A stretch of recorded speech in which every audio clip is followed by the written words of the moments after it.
नमस्कार, मैं प्रोफेसर राजेश कुमार भोरे आज की इस महत्वपूर्ण वीडियो में फिर से आपका स्वागत करता हूं। आज की इस वीडियो से कुछ ना कुछ कंटेंट 1, 3 या 5 मार्क्स के लिए पहले एग्जाम में पूछा है और इसके बाद में भी पूछ सकते हैं। तो आज का क्वेश्चन आज बड़ी ध्यान से अंत तक देखना चाहिए, क्योंकि इसमें मैंने इस क्वेश्चन समझाने के साथ इसे कैसे याद करते हैं यह भी बताया है, जो यूट्यूब पर आपको कहीं नहीं मिलेगा। तो चलिए विदाउट वेस्टिंग टाइम क्वेश्चन के नोट्स पर चलते हैं। क्वेश्चन है, डिफाइन टर्म हेल्थ यानी स्वास्थ्य शब्द को परिभाषित करें and discuss various dimensions of health यानी स्वास्थ्य के विभिन्न आयामों पर चर्चा करें। आंसर है, health is a state of यानी स्वास्थ्य एक स्थिति है किसकी, तो स्टेट ऑफ कंप्लीट फिजिकल यानी पूर्ण शारीरिक, मेंटल मानसिक एंड सोशल वेलबींग और सामाजिक इच्छा शक्ति की स्थिति, एंड नॉट मियरली यानी इतना ही नहीं कि एन एब्सेंस ऑफ डिसीज की वह केवल बीमारी ही नहीं और एब्सेंस ऑफ इंफर्मिटी या कोई इंसान उसमें कोई दुर्बलता नहीं। और दूसरी डेफिनेशन है, अ कंडीशन और quality of the human organism यानी मानव जीव की एक स्थिति या गुणवत्ता expressing the educate functioning of the organism यानी जो जीव की पर्याप्त कार्यप्रणाली को व्यक्त करती है इन गिवन कंडीशंस। और जीव की कौन सी दी गई स्थितियों में, तो जेनेटिक एंड एनवायरमेंटल कंडीशन यानी आनुवंशिक और पर्यावरणीय स्थिति में। अब डायमेन्शन्स ऑफ हेल्थ यानी स्वास्थ्य के आयाम मराठी में त्याला आरोग्याची परिमाणी म्हणतात। पहला है फिजिकल हेल्थ यानी शारीरिक स्वास्थ्य, सेकंड मेंटल हेल्थ यानी मानसिक स्वास्थ्य, थर्ड सोशल हेल्थ यानी सामाजिक स्वास्थ्य, फोर्थ स्पिरिचुअल हेल्थ यानी आध्यात्मिक स्वास्थ्य, फिफ्थ इमोशनल हेल्थ यानी भावनात्मक स्वास्थ्य, सिक्स सोशियो इकोनॉमिक हेल्थ यानी सामाजिक आर्थिक स्वास्थ्य, सेवंथ एनवायरमेंटल हेल्थ यानी पर्यावरणीय स्वास्थ्य, एट्थ एजुकेशनल हेल्थ यानी शैक्षणिक स्वास्थ्य एंड नाइन्थ न्यूट्रिशनल हेल्थ यानी पोषण संबंधी स्वास्थ्य। इस तरह इस लिस्ट से एक एक मार्क्स के शॉर्ट नोट्स भी आ सकते हैं, इसलिए इसे as it is line to line लिखना जरूरी है।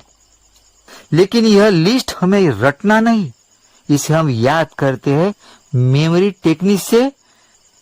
इसके लिए आपको मेरी एक छोटी सी कहानी का आनंद लेना होगा। तो चलिए, हुआ यूं, एक इंसान था, वो फिजिक्स के बड़े बड़े किताब पढ़ता था। कुछ दिन बाद वह मेंटल हो गया। जिस दिन वह मेंटल हो गया उस दिन से वह सिर्फ सांस खाता था और बची हुई टमाटर सॉस स्पिरिट की बोतल में डालता और वह ये मशीन में रखता, जो मशीन बहुत ही बड़ी थी। बाद में वो मशीन से सांस से ईको की आवाज आती थी। वह सांस की ईको पूरे एनवायरमेंटल में घूमती थी। वहां एनवायरमेंट में बनी एजुकेशनल स्कूल थी, जिस एजुकेशनल स्कूल में बच्चों को हेल्थ के लिए सब न्यूट्रिशन मिलते थे। कहानी एंड।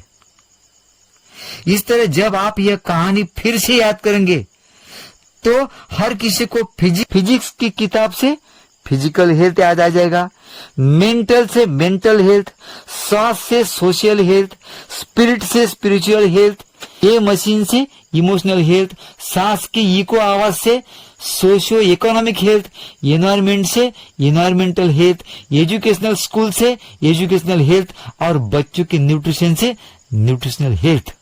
हुआ ना जादू। अब ये कहानी फिर से सुनकर आपको दिमाग में पक्की सेव करनी पड़ेगी। तो चलिए, अब एक एक मार्क्स की तैयारी करते हैं। पहला, फिजिकल हेल्थ यानी शारीरिक स्वास्थ्य। It is the perfect functioning of the body यानी शरीर की संपूर्ण कार्यप्रणाली है। दैट इज अर्थात a state in which every cell, एक ऐसी स्थिति जिसमें प्रत्येक कोशिका एंड एवरी ऑर्गन और प्रत्येक अंग is functioning at optimum capacity, इष्टतम क्षमता पर कार्य कर रहा है, and in perfect harmony with the rest of the body, और शरीर के बाकी हिस्सों के साथ पूर्ण सामंजस्य में कार्य कर रहा है।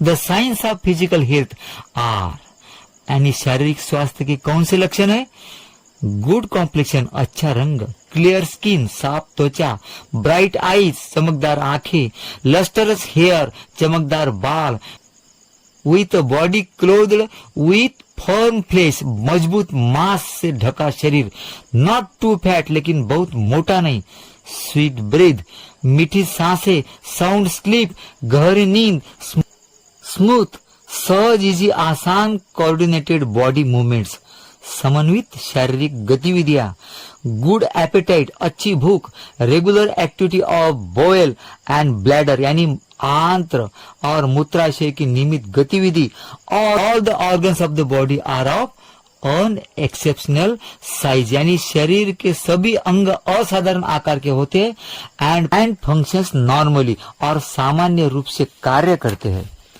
नेक्स्ट, सेकंड, मेंटल हेल्थ यानी मानसिक स्वास्थ्य। It is defined as a state of balance between individual and surrounding world. इसे व्यक्ति और आसपास की दुनिया के बीच संतुलन की स्थिति के रूप में परिभाषित किया गया है। और it is a state of harmony between oneself and others यानी स्वयं और दूसरों के बीच सद्भाव की स्थिति। हैज सेल्फ एस्टीम, आत्मसम्मान, सेल्फ कॉन्फिडेंस, आत्मविश्वास, सेल्फ कंट्रोल, आत्मनियंत्रण and has respect for others. अब कैरेक्टरिस्टिक्स ऑफ मेंटल हेल्थ यानी मानसिक स्वास्थ्य की विशेषताएं। पहली विशेषता, they feel good about themselves यानी वे अपने बारे में अच्छा महसूस करते हैं। They do not become overwhelmed bye emotions यानी वे भावनाओं से अभिभूत नहीं होते हैं। कौन सी भावना? सच एज फियर यानी भय, एंगर क्रोध, लव प्रेम, जेलसी ईर्ष्या, गिल्ट अपराध बोध और एंजाइटी या चिंता जैसी भावनाओं से वो अभिभूत नहीं होते।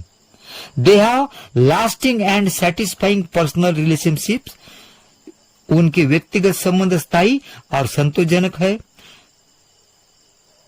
दे feel comfortable with other people वो अन्य लोगों के साथ सहज महसूस करते हैं। They can laugh at themselves and with others वे खुद पर और दूसरों पर हंस सकते हैं। They should be able to cope up with anxiety and stress उन्हें चिंता और तनाव से निपटने में सक्षम होना चाहिए। And so they are able to face the problems and solve them intelligently और इस तरह वे समस्याओं का सामना करने और उन्हें समझदारी से हल करने में सक्षम होंगे।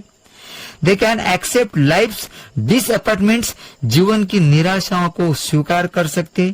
दे मेक देयर ओन डिसीजंस यानी वे अपने निर्णय स्वयं लेते हैं। तीसरा डायमेंशन है सोशल हेल्थ यानी सामाजिक स्वास्थ्य। It is ability of an individual to adjust with the society यह व्यक्ति की समाज के साथ तालमेल बिठाने की क्षमता है। It implies harmony and integration with in the individual इसका तात्पर्य व्यक्ति के भीतर सामंजस्य और एकीकरण से है और यह हार्मनी यानी सामंजस्य एंड इंटीग्रेशन यानी एकीकरण विद इन द इंडिविजुअल यानी व्यक्ति के भीतर between each individual and other members of the society यानी व्यक्ति और समाज के अन्य सदस्यों के बीच and between individuals and the world in which they live और समाज और व्यक्तियों और उस दुनिया के बीच जिसमें वह रहते हैं। Factors affecting social health are यानी सामाजिक स्वास्थ्य को प्रभावित करने वाले कारक है इकोनॉमिक टेंशन आर्थिक तनाव, पॉवर्टी गरीबी, इलिटरेसी अशिक्षा, अनएम्प्लॉयमेंट बेरोजगारी and adverse social relations etcetera और प्रतिकूल सामाजिक संबंध आदि। Characteristics of social health is यानी characteristics of social health is यानी सामाजिक स्वास्थ्य की विशेषताएं कौन सी है? तो पोजेशन ऑफ सोशल स्किल्स यानी सामाजिक कौशल्य का अधिकार, proper social functioning within the community यानी समुदाय के भीतर उचित सामाजिक कामकाज, ability of oneself to see as a member of the society स्वयं को समाज के सदस्य के रूप में देखने की क्षमता। Next, spiritual health spiritual health यानी आध्यात्मिक स्वास्थ्य, it plays a role in health and disease, यह स्वास्थ्य और बीमारी में भूमिका निभाता है। It refers to that part of the individual, यह व्यक्ति के उस हिस्सों को संदर्भित करता है, विच रीचेस आउट, जो आगे बढ़ाता है, एंड स्ट्राइव्स, और प्रयास करता है, किसके लिए? तो for meaning and purpose in life, जीवन में अर्थ और उद्देश्य के लिए आगे बढ़ाता है और प्रयास करता है। स्पिरिचुअल हेल्थ इंक्लूड्स, आध्यात्मिक स्वास्थ्य में क्या शामिल है? तो पहली इंटीग्रिटी यानी अखंडता, यानी सिद्धांतों, इथिक्स नीति, commitment to some higher being यानी किसी उच्चतर सत्ता के प्रति प्रतिबद्धता। नेक्स्ट अदर, इमोशनल हेल्थ भावनात्मक स्वास्थ्य, सोशियो इकोनॉमिक हेल्थ सामाजिक आर्थिक स्वास्थ्य, एनवायरमेंटल हेल्थ पर्यावरणीय स्वास्थ्य, एजुकेशनल हेल्थ शैक्षणिक स्वास्थ्य, न्यूट्रिशनल हेल्थ पोषण स्वास्थ्य। यह जो अदर डायमेंशंस है किसी और वीडियो में हम कवर करेंगे, क्योंकि मेरे ख्याल से वीडियो लंबा हो रहा है। तो चलिए वीडियो को बार बार देखना जरूरी, एंड राइट सम कमेंट्स, और सबके फायदे के लिए शेयर करना ना भूलिए। थैंक्स। चैनल को सब्सक्राइब करना ना भूलिए, ताकि कोई इंपॉर्टेंट क्वेश्चन एग्जाम हॉल के पहले मैं अपलोड करूं और आपका वो क्वेश्चन मिस ना हो जाए।